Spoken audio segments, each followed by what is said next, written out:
Oh, hey guys, what's up? It's a Culture Detective here investigating your favorite albums. And today I'm going to be doing an album review on the new Fujii Kaze album, Love All, Serve All. So, young and energetic J-pop dance pop singer Fujii Kaze is back with his sophomore album, Love All, Serve All.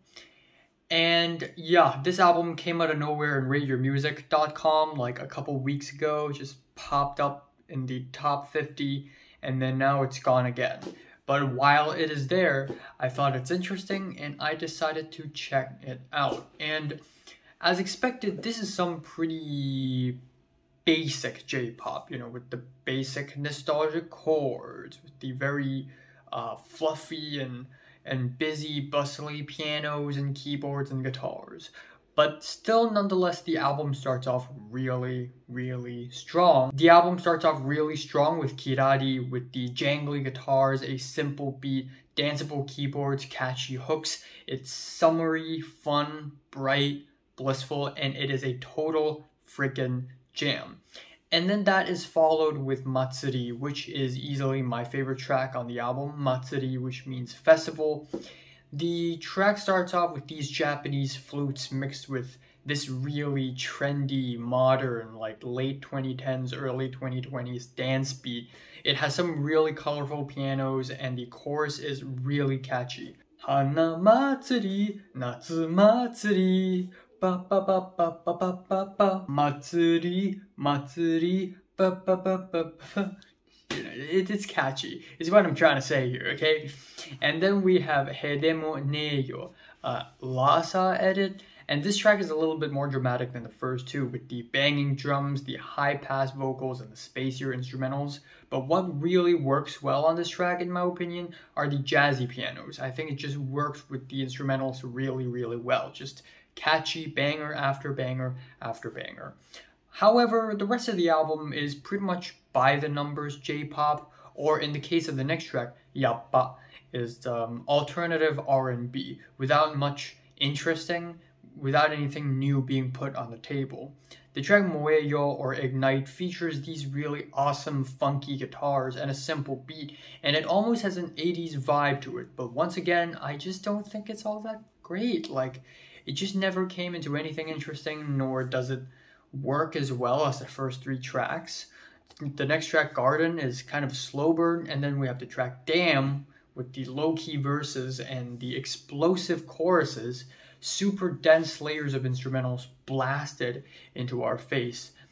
But ultimately, the chord progression and everything else about the track just isn't really all that special or memorable or anything. It's pretty average. This is then followed with Lonely Rhapsody with the steady drums, the average pianos, and vocal harmonies. The whole track is just very formulaic. Finally, we have Bye For Now, which is a ballad. And I'm going to be honest here, I think this track features some really beautiful chords and pianos, but the real reason why this track fell really flat is the vocals.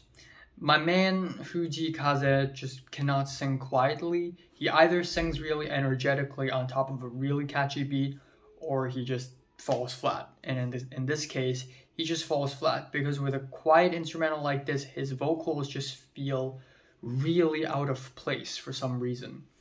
Then we have the track Seishun Byo, which is a catchy, safe little pop song. And given that this track is called Seishun Byo, I was expecting lyrically it to be more sophisticated, but not really. I mean, I went to Genius and tried to look for the lyrics for the album, and it's all in Japanese. I tried Google Translate, but we all know that it's not very accurate. But from what I can see and tell, it doesn't seem all that interesting. Finally, the album ends off with Tabichi, or Journey, which is a really cozy little album ending with some chill keyboards and simple drums. I also like the lyrics, even though I don't speak Japanese and it's only Google Translate, but from what I can tell, again, I can read a little bit of kanji. At the end of the day, I can do a little bit of that. I think it's pretty hopeful and thoughtful, and I thought it's a pretty cool way to end off the album. So yeah, overall, I think this album is a pretty average J-pop album without much to offer. It starts off really strong with 3 amazingly catchy tracks, and it ends off quite nice, But overall, there's just a huge chunk of tracks in the middle of the album that just feels kind of average, I guess. So, yeah. Favorite track here is Matsuri, and my least favorite is probably Bye For Now. I'm giving Fujii Kaze, Love All Serve All, a 6 out of 10. So, have you listened to this album for 1 to 10? How much you rate it? Like, and subscribe if you want more. And thanks for watching.